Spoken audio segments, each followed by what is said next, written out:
Hello and welcome to the QQA annual membership meeting, coming to you from historic Curran Hall in downtown Little Rock. We appreciate you tuning in for this unusual type of meeting. We'd love to be with you in person, but in 2020, this is how we're accustomed to meeting, right? I'm Ashley Ahrens, I'm the board president, and I'll be your MC for the evening. Invitations were mailed to members in late October, and they included ballots to approve the 2019 minutes and to elect new board members. Those two topics will be our first items of business, and we'll then present our annual awards of merit and a couple of other honors. So let's get started. The minutes from our 2019 meeting, which was a lovely affair, by the way, held at Moon Distributors headquarters thanks to our friend Stan Hastings. Those minutes were included in the Chronicle newsletter for your review. And the 2019 minutes were approved by members who returned their paper ballots or called or emailed to submit their vote. So the minutes stand as approved. An important part of this meeting every year is to elect and re-elect board members. Those up for election and re-election were included in your invitation to this meeting. Tony Johnson has served as the chair of our board nominating and development committee, and I really appreciate Tony's work to this effort. So now I'll turn it over to Tony to tell us who we've got coming on board.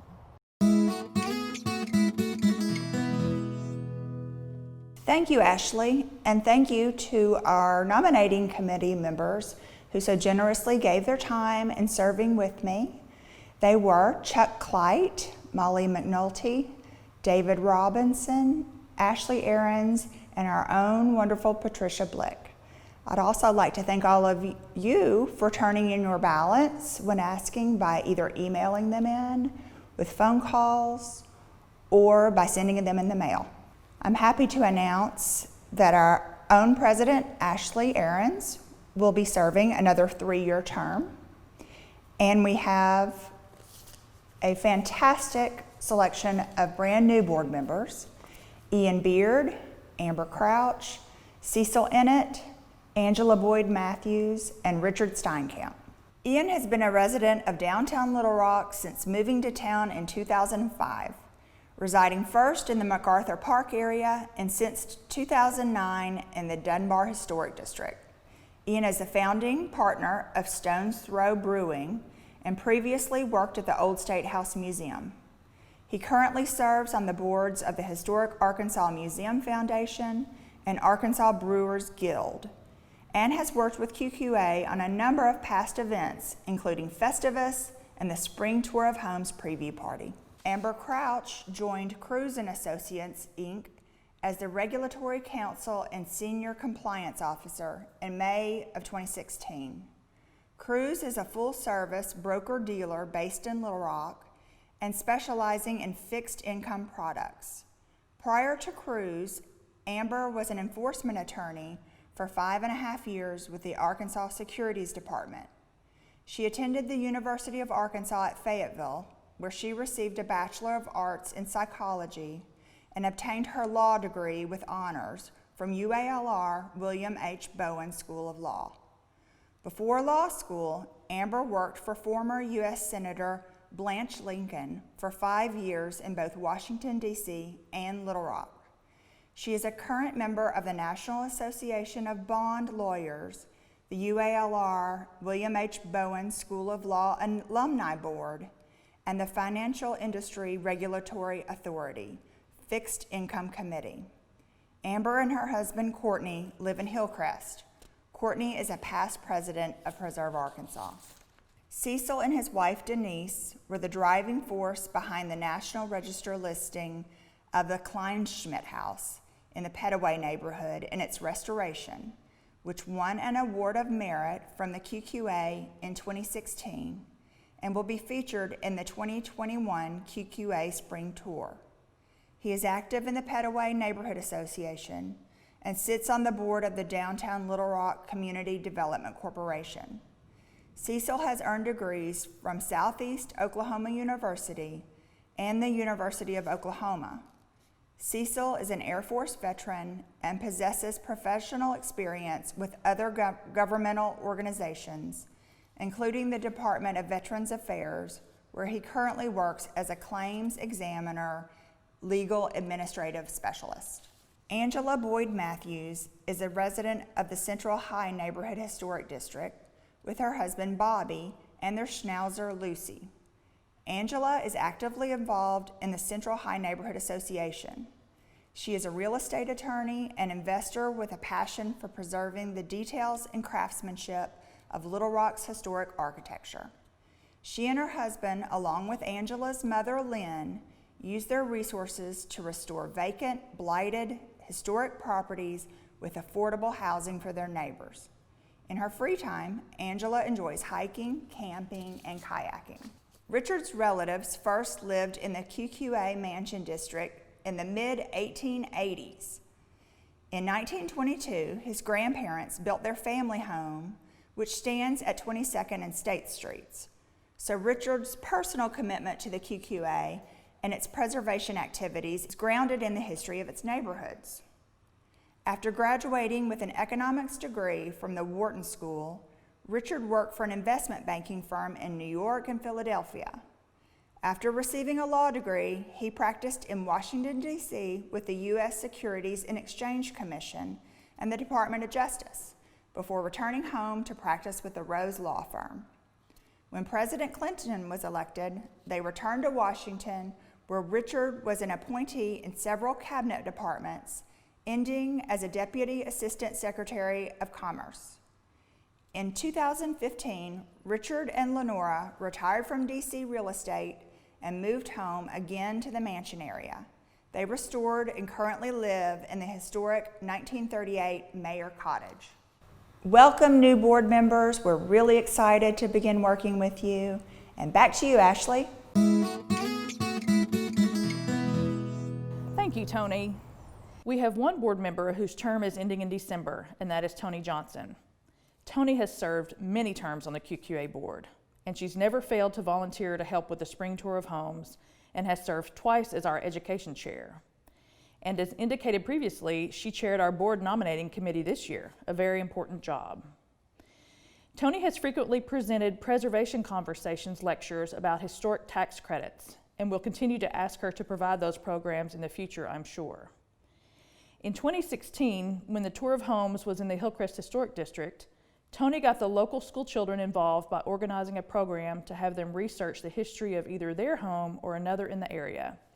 Signs with those histories were displayed along the sidewalks in front of those houses during the tour, so tour goers could learn more about the history of the area beyond what was featured during the tour of homes.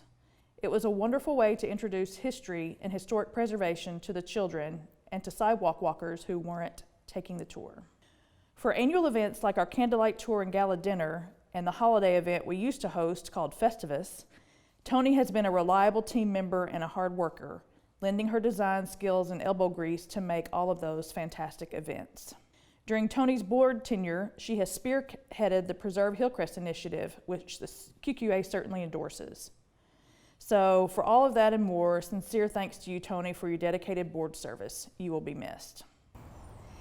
I now want to introduce Patricia Blick, our executive director. And I want to take a moment to say that had Patricia not been at the helm during this most unusual year, when it's difficult to manage any organization, much less a nonprofit, if she had not been at the helm, we would not be in the position that we are today. And she's going to tell us about the accomplishments and the challenges that we've had this year and our plans for 2021. Thank you, Ashley. It is really wonderful to be with you all here tonight and share what we have covered in this past year, 2020, and what we are looking forward to in 2021. To say that this has been a challenging year is something of an understatement. Even though we don't have a lot going on, we have been very busy, and I hear that same refrain from many of my colleagues. So let's take a look back at our 4 major areas of focus and for this past year, and then we'll continue on to 2021. We'll hit on education, development, advocacy, and I'll give an update as well on the Woodruff House. First, education. As you're all aware, we postponed the 2020 Spring Tour of Homes initially to late summer. It became evident in the early summer that it was not realistic to have the tour this year, even at the later date. At this time, we are planning on holding the tour in 2021, working under the caveat that we can carry it out safely. With the support of our tour chairs, Jill and Adam Fogelman, and homeowners, we plan to hold the tour in Petaway again. As many of you know, not holding the tour was a substantial blow to the QQA because of the financial loss. Approximately 25% of our fundraising revenue is generated through the tour, and we suffer a great loss of media exposure as well. Our monthly preservation conversation programs, underwritten by the Quapaw Nation, were paused in March. We thought we could resume them in person by the end of the summer. When it became apparent that our large in-person gatherings were still not possible, we moved the programs to a virtual platform, and it has gone relatively well. We certainly miss the social aspects of meeting in person, but are glad that we are still connecting with our members and constituents. We have also gained participants who would typically not be able to attend in person, so one positive aspect of using the virtual platform. Shelley and I have also had a chance to review old materials and get them prepared for archiving at the Butler Center. With the adoption of our records retention policy earlier in the year, we had good guidance for records management. We have sorted and culled and donated many files to supplement the QQA collection at the Butler Center to include research files and spring tour materials. Hopefully, you have been able to enjoy the weekly posts on the spring tour that Shelley is sharing on Facebook and Instagram. In lieu of holding the tour this year, we thought we would reflect on the previous tours. We've gotten a great response from these posts and have enjoyed learning more about the earlier tours ourselves. We kicked off this year at our annual members-only reception at the beautiful historic home of Chief Justice and Mrs. Kemp. We were ready to tackle 2020 with a robust calendar of fundraising events. By May, we put all of our events on hold. Later in the summer, we made the decision that we would not hold in-person events for the remainder of the year. With the need to cancel the tour, as well as summer suppers, our biennial mid-century modern tour, and the haunted trolley tour, our revenue has suffered greatly. However, even with the cancellation of fundraising events, we have some positive news. Membership. Our membership numbers have remained strong in this most unusual year. We have maintained our numbers, and pleasantly, our members have been most generous and raised their giving levels. We have seen an increase of 18% in membership revenue compared to this same time last year.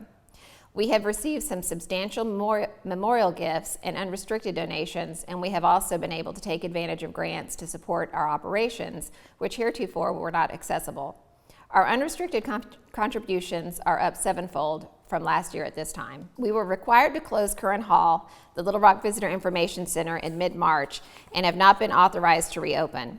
The management fee, which exclusively covers expenses associated with Curran Hall operations, has been suspended. We are in communication with the city and the Conference of Visitors Bureau to work out funding to support reopening. A big thank you to our members for your continued support. The advocacy work has continued unabated. There was a brief pause in some of the public meetings and hearings in March. Meetings and hearings are being held again, some not as regularly as in the past, and participation is mixed with some in person and some online. The Advocacy Committee has focused on infill construction, demolitions, and renovations. We're also involved in working on rules for short-term rentals in the Capital Zoning Historic District. We have monitored the activity associated with 30 Crossing as the project gets underway and strategized about the next phase of 630 widening. As 30 Crossing work is anticipated, we recently met with RDOT contractors undertaking pre-construction assessments of historic properties, including Curran Hall. Though they do not plan on having large vehicles in our immediate vicinity, demolition of the 6th Street Bridge could have a seismic impact, so this will be monitored. At the end of last year and at the beginning of this year, we saw 2 mini fires in vacant historic buildings, which led to efforts to collaborate with the fire department and the city's housing office to talk about getting vacant historic buildings secured better so that they are not as accessible. These efforts will be most important as we move into the colder months. We have also participated with other stakeholders in opposing a large out-of-scale development in the heart of the MacArthur Park Historic District at the corner of 10th and Rock. This project has stalled over the past several months with no resolution due to Little Rock Historic District Commission bylaws. We recently learned that the developer has withdrawn their application, but we do not know what else may be proposed for this vacant site. We have had some successes in our efforts to save significant buildings slated for demolition. The demolition of the Wilson House at 2313 Center Street has a reprieve. The city sought permission to demolish the African American associated site. After many months of deliberations and following efforts to secure the building, the Capital Zoning District Commission denied the demolition request. Efforts are well underway to sell the property, pursue National Register listing, and initiate rehabilitation. We continue to fight to save the Murphy Jeffries building at 2901-2903 Martin Luther King. This property, associated with Andrew Jeffries, The first African-American bail bondsman and real estate broker in Arkansas, and civil rights attorney Christopher Mercer is slated for demolition by the city of Little Rock, even though the Jeffries family is fighting to save it. The QQA has assisted in raising awareness of the potential loss of this property. Most challenging has been the City Board of Directors' refusal to revisit the original ordinance from 2016 authorizing demolition, which is the only way to remove it from the demolition list. At the Board of Directors meeting on Tuesday, October 20th, Director Doris Wright asked that the board take it up at another meeting to remove it from the demolition list. The contract for demolition, which had already been awarded, has been suspended until the board can deliberate further. This is a reminder to never, never, never give up. We told the Jeffries family we would not give up as long as the building was standing. This year, we have made slow but important progress on collaborating with the owners of the First Baptist Church at 12th and Louisiana to pursue a state grant to repair the failing roof. You will learn more about this later in the program. I am happy to report that the Woodruff House remains stable and secure. Earlier this year, we engaged Jay Coates with Keller Williams Realty to list and market the Woodruff House for us. He has gotten steady exposure and initial inquiries, but we haven't found the right buyer yet. As we wrap up this year, we're looking forward to the possibilities on the horizon for 2021. For education, we are looking forward to resuming the spring tour of homes in Petaway. This, of course, is dependent upon the status of the pandemic. Planning for preservation conversations for 2021 is well underway. We've secured several speakers and at this point are planning to hold them on a virtual platform until we can meet again in person. We have been pleased by the interest in presenting next year. This has been a very gratifying program. Contingent upon health and safety requirements being met, we will have the Mid-Century Modern Tour with our partners at Arkansas Historic Preservation Program in the fall, as well as the Haunted Trolley Tour. We will continue to seek ways to connect with our current members and attract new members. It comes as no surprise that there is power in numbers, especially in historic preservation. We saw it last year with efforts to save the Gay Oil Building, and we've seen it this year as we work to save the Jeffries Building. When there are no other tools in place to save a historic building slated for demolition, the power of public persuasion is a necessity and has been effective. The Advocacy Committee will continue not only to monitor activities within our regulated historic districts, we will monitor threats to other historic properties outside the regulated areas as they arise. Though the plans for widening the last section of 630 have not been announced, we will concentrate on engaging stakeholders, identifying areas of concern, and providing direction to minimize impacts to historic properties. We will have a big push to increase the overall state cap for the historic rehabilitation tax credits. We've already begun to strategize with our statewide and local partners and are getting legislation drafted to address this important economic revitalization tool, not only for Greater Little Rock, but for the entire state. We also will continue to collaborate with the City of Little Rock and the Capital Zoning District Commission as they are navigating rules and regulations for short-term rentals, which are concentrated in our historic districts, much to the delight of some but the chagrin of others. The William Woodruff House continues to attract attention with all of the positive development activity in the East Village, the growing interest in enterprise zones, and aggressive marketing. We hope to have a sale of the property to the right buyer in the not-too-distant future. We are not sure what's on the horizon for 2021, but we do appreciate your continued support, and we will keep calm and preserve on. Thank you. Back to you, Ashley. Thank you, Patricia. Now I want to take a moment to recognize the passing that's hit us all hard in the Little Rock preservation community. This summer we lost a legend in Richard Butler. He and his family were longtime supporters of the QQA, and he's already dearly missed. We wanted to give a friend of his, Carl Miller, an opportunity to provide a tribute. Well, Richard was a man that had many interests, and then an avocation and an important part of his life was preservation in saving the built past. And I think that's what we're going to talk about today. This is what I've been asked to talk about because it is a tribute to Richard and what his restorations have been, particularly in Little Rock, Arkansas. But to do that, we need to go back. This has been over 50 years now. He bought his house in 1968, the same year I bought mine. And at that time, I want to give you a little flavor of what it was like in Little Rock in the 1950s and 60s. It was an exciting time. We had just graduated from high school in the early 50s, and they were already putting in the Interstate 30 through town at that time. And then we all went to college, and some went to the armed services, and when they all got out and got back, it was late 50s, early 60s. And since the freeway had gone through, it had taken quite a few buildings in its swath through there. And at that time, there was no restrictions. You could just take it with eminent domain and go on and build whatever you wanted to. Well, then Little Rock board decided they wanted to be part of the urban renewal program that was starting in Congress.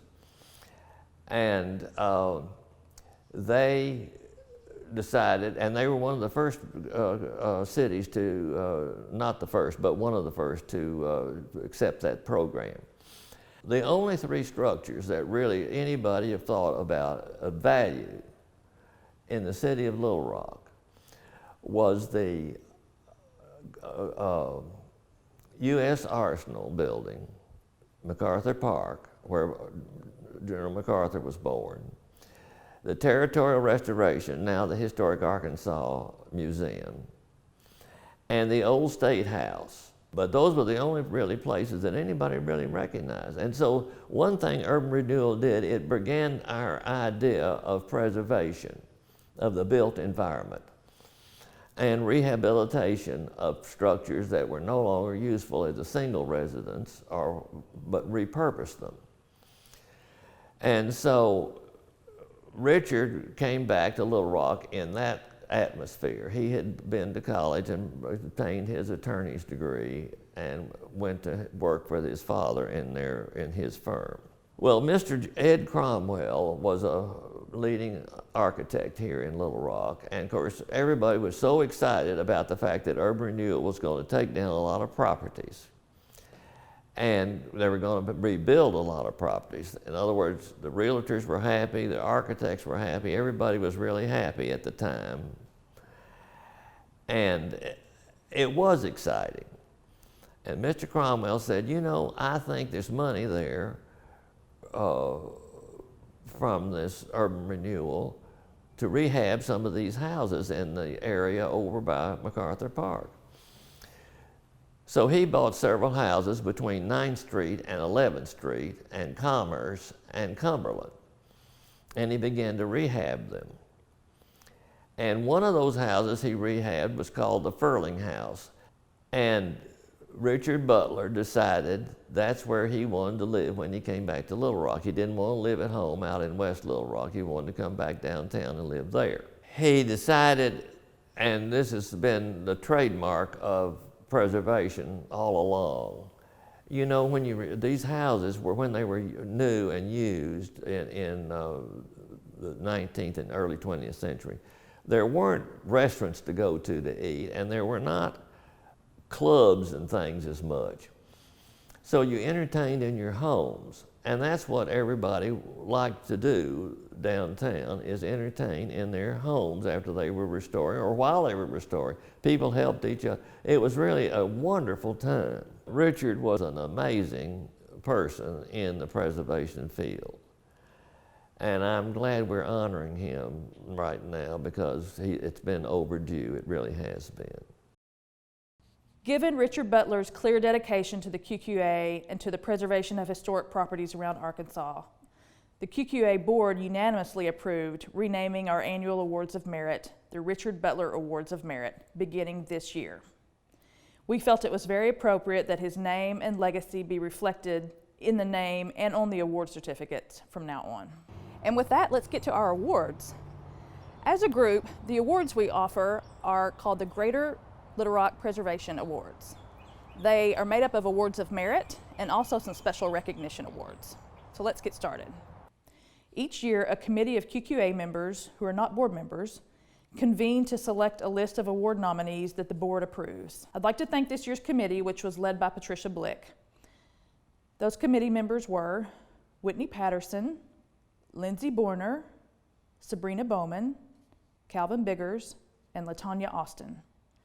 Sincere thanks to the committee for their work. So now let's get started with our 2020 honorees. Our first award goes to Joe Carter for the Jackson rental houses number 1, 2, and 3 at addresses 315, 317, and 321 West Charles Bussey in the Governor's Mansion Historic District. The Jackson rental houses were constructed in and around 1916. By the time Joe Carter took ownership of the houses, they had sustained years of neglect. A great challenge to rehabilitation was that all 3 properties were platted together. Each dwelling is a family dwelling, and it is 1,704 square feet. And as completed, each house has 3 bedrooms and 2.5 baths. They all needed completely new systems, which included HVAC equipment, new wiring, water, gas, and sewer. To complicate matters, since they were constructed together, they shared a water line and a sewer line, which had to be separated. All of the interior trim was retained and repaired. The floors were refinished and the windows were restored, and original plaster was retained where possible. The exteriors needed a great deal of attention as well.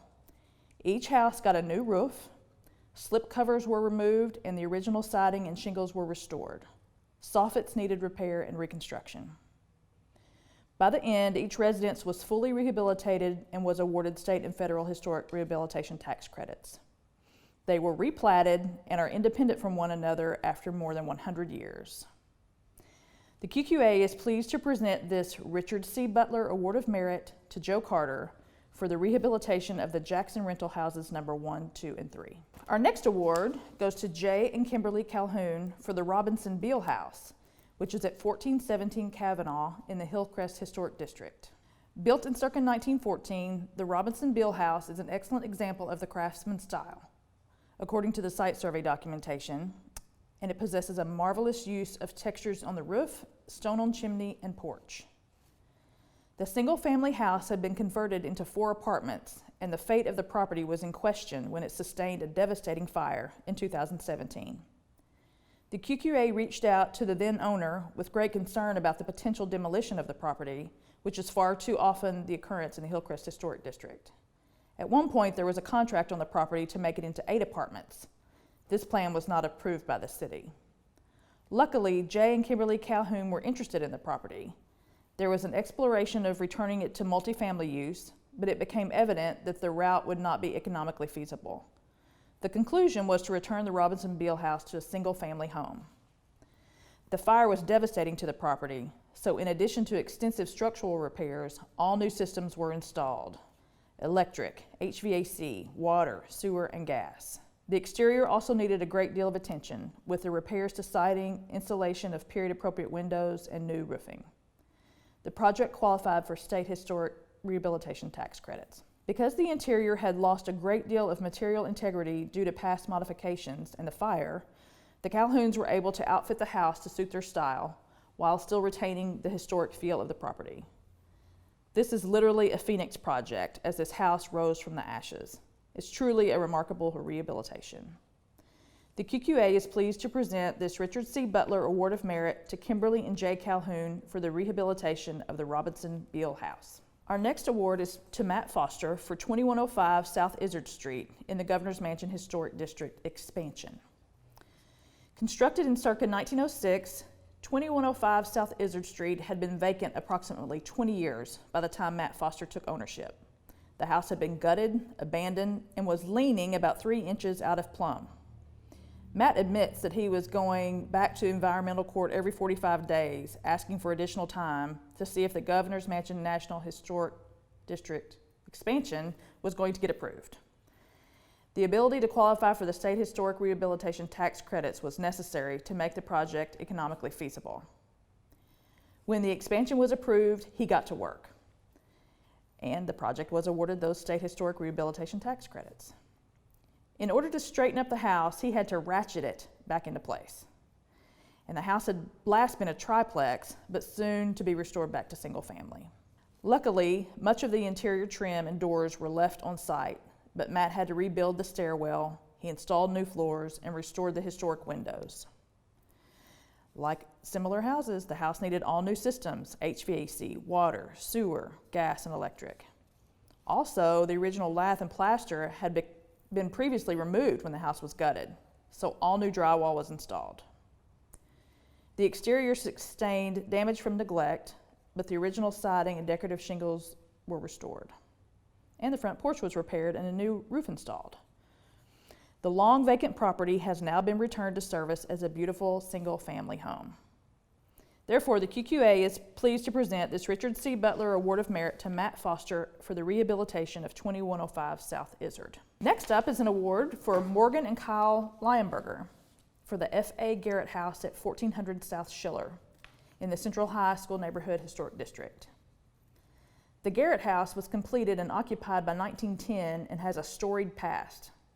Originally a family home, but as circumstances changed, rooms were rented out and it was finally converted to 3 apartments, which was the configuration that Morgan and Kyle encountered when they purchased the property in 2016. Even with all of the changes, the house retained craftsman-style influences, including exposed rafter tails, a large front porch, large wooden porch columns, and multi-pane upper window sashes. It also has a 2-story sleeping porch, which was a popular craftsman element. When they purchased the house, the main level was a 2-bedroom apartment with a bathroom constructed on the front porch, and a closet was built into the dining room. The original butler's pantry had served as a closet for one of the bedrooms in the location of the kitchen today. The coffered ceilings are original and are structural. The staircase wall was closed in to separate the second-floor apartment. The Leyenbergers recreated the staircase and replaced the second-floor apartment door with a window. The second floor of the house was a complete 3-bedroom apartment when the Leyenbergers purchased the house, complete with a full kitchen. The configuration of the rooms is mostly unchanged, but the kitchen was removed and the bathrooms updated. The third apartment was in the attic, and that space has been returned to attic storage space. While the systems in the house have been fully updated, they were able to retain a great deal of the original fabric and rehabilitate it. And they were able to replicate missing moldings, restore floors, and interior doors. Rehabilitation of the F.A. Garrett House qualified for state historic rehabilitation tax credits as well.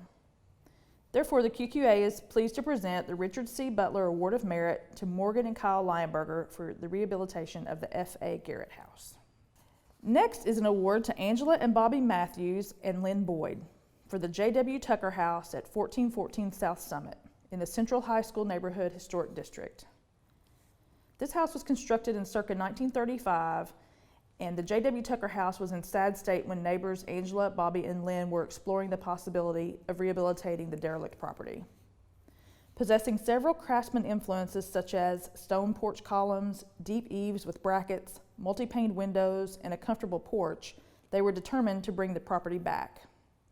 But their task was greater than anticipated. An out-of-state owner had neglected the property for about 30 years. Even though the house had been occupied, it did not have any running water, and all of the drain lines had been disconnected and filled with spray foam. The previous tenants used 5-gallon buckets under the sinks, if you can imagine. One of their most upsetting discoveries was the roach infestation. There were thousands on every surface, and there were so many on the floor, it looked like it was moving with all of the roaches scurrying around. Due to the years of neglect, they had to reconstruct the roof because the rafters were rotten from water damage. Not only was the roof gone, they had to do major foundation work and replace lots of piers.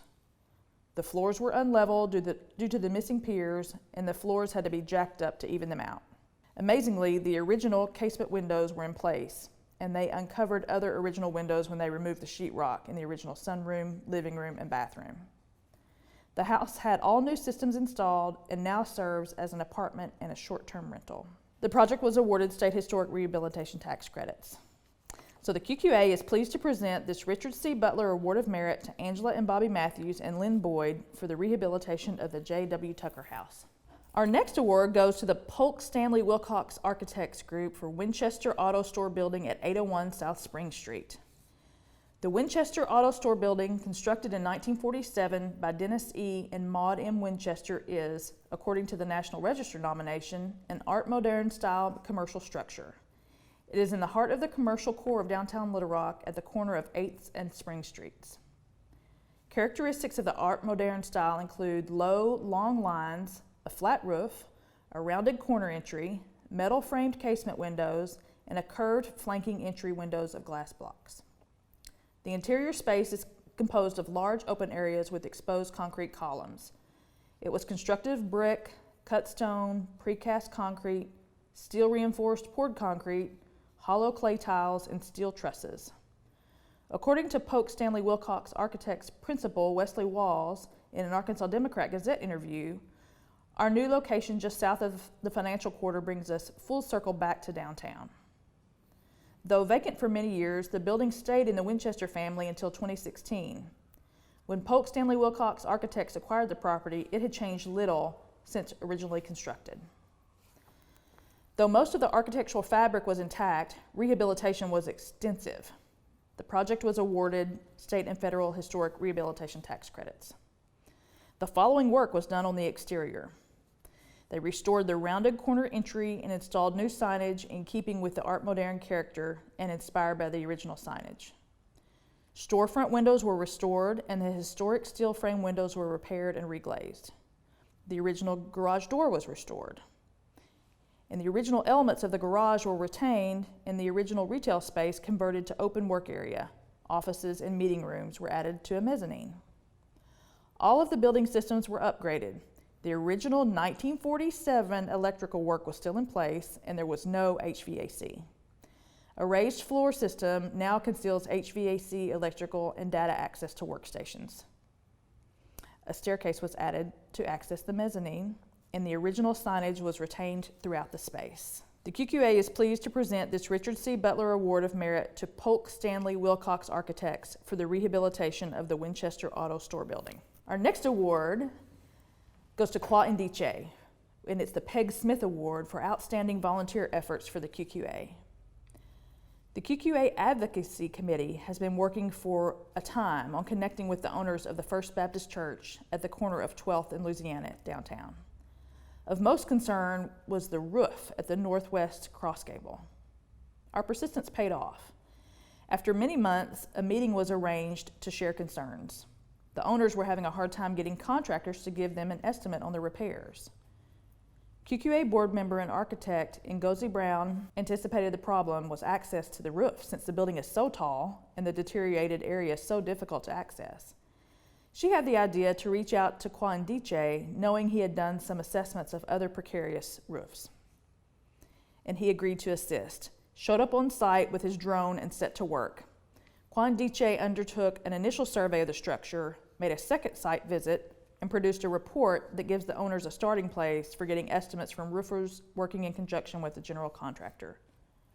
Quapaw voluntarily prepared the extensive report that not only included the materials he developed, but also all of the background materials so that it was all in one report. The report includes his photographs and assessment, the National Register nomination for the property, and an engineering report the owners had previously commissioned. This report was much more than we expected. Quapaw went above and beyond our request and our expectations. It's for that reason that we are pleased to present the Peg Smith Award to Quapaw, whose volunteer work on a QQA project has been particularly exemplary. Our next award goes to Donna Thomas and Jennifer Carmen, and it's the Jimmy Strawn Award. When the QQA Award Committee was brainstorming for projects to recognize, a couple of names kept coming up. For excellent rehabilitation, Donna and Jennifer.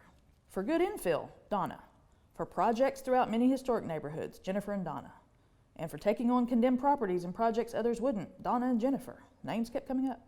It became apparent to the award committee that Jennifer and Donna, previous QQA Award of Merit winners, were elevated to a higher level. By definition, the Jimmy Strawn Award is bestowed upon someone whose efforts on behalf of the preservation of Greater Little Rock's architectural heritage are an inspiration to the entire community. It also became apparent that it was hard to separate their work since they have partnered up on the majority of their projects. One couldn't be recognized without the other.